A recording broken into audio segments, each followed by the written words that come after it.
So the drive I ended up going with for this machine is just a 480 gigabyte Kingston SSD. Picked it up for like $50 locally, and that'll be just fine for this use case. So the first thing to do here is just to take off the door that holds the hard drive cage. Lenovo made this super easy, so you just take off the door and you pull on that tab, and then you put the new drive into the new sled, stick it back in, close the door, and you're good.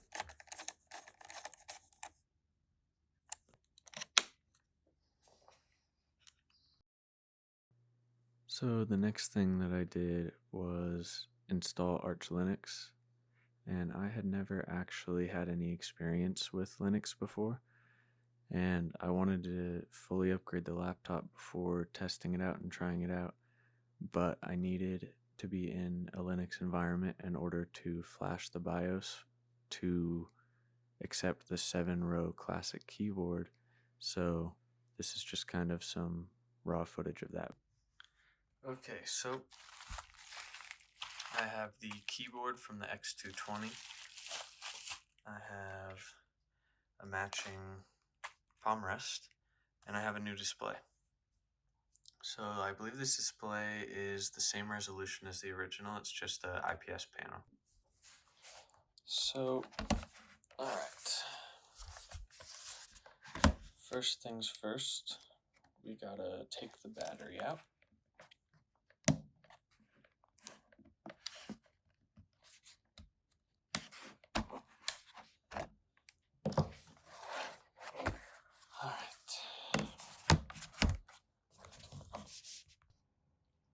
So there's 5 screws that we have to undo in order to get the palm rest out. And that's this, here, here, here, and here.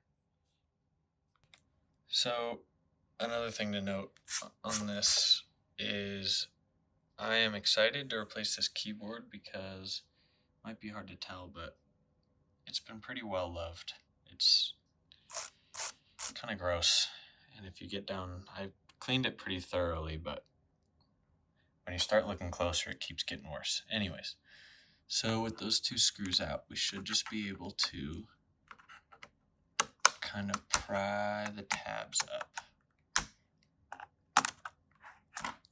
Sweet, that should be it.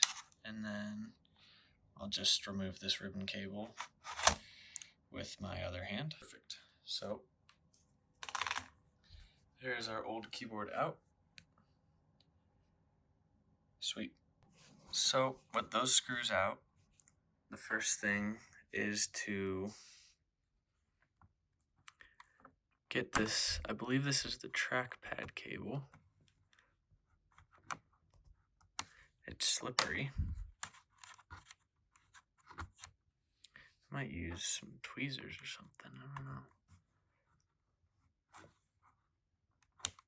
Yeah, I'm gonna grab a little thing of tweezers.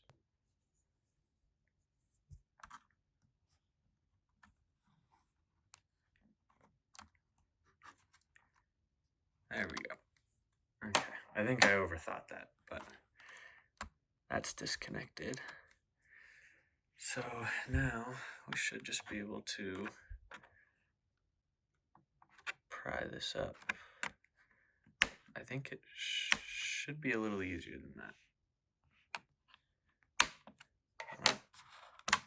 Oh no, I was prying from the wrong spot. So I was prying right here, but this is where it comes out.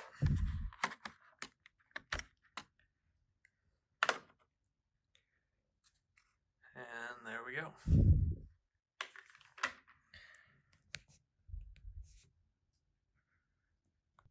So now I have it placed back on, just resting on it, and I'm just gonna plug in this ribbon cable again, and then snap it back into place. Okay, after quite a bit of kind of struggling with it, I managed to get both the palm rest and the keyboard in at the same time. There's a sort of a gap here, but I don't know. I mean, I think I did all right. It's in there. So we're going to power it on and make sure it still works.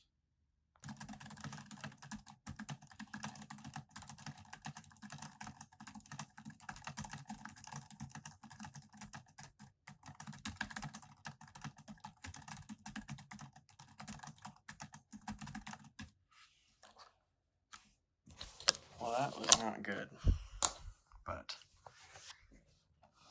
I think something's not right somewhere, because like this, it's like clipping the trackpad, and I don't know, it's just like it's super tinny. It doesn't seem right. So I'm gonna maybe take it apart again.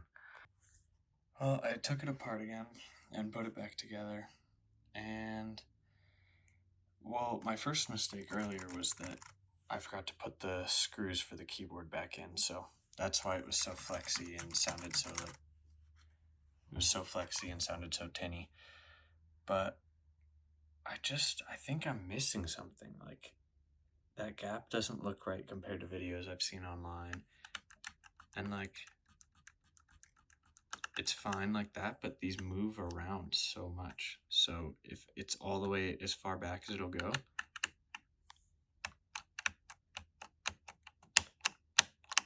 it scrapes against the trackpad. So I don't know. I think I'm just gonna leave it. So I just slipped the new one in. It does not move. It is perfect. It's a little rattly because I haven't screwed everything down, but it already fits just like worlds better. It fits better. It went in so easily. Like, I'm not sure if I just had a dud with this one. I mean, it's cheap crap off of Amazon. This one came from China, and this one came from just an eBay seller in California. So I don't know if this is like an authentic x220 keyboard, but I know that this one was from Amazon. I'm gonna turn it on and make sure everything works. So for the last part, this is the part that I'm worried about. So I'm just going to follow this, the instructions here, and I'll link this GitHub page. But I checked the BIOS and it's compatible. So I'm just gonna make my way through these instructions and hopefully everything goes well. I should have mentioned it, but this should enable all my function keys to work and everything up here. So here goes nothing. So I'm not sure why I decided not to record it, but everything ended up working perfectly. And in the next video, I will install new RAM and a new display. Thanks for stopping by.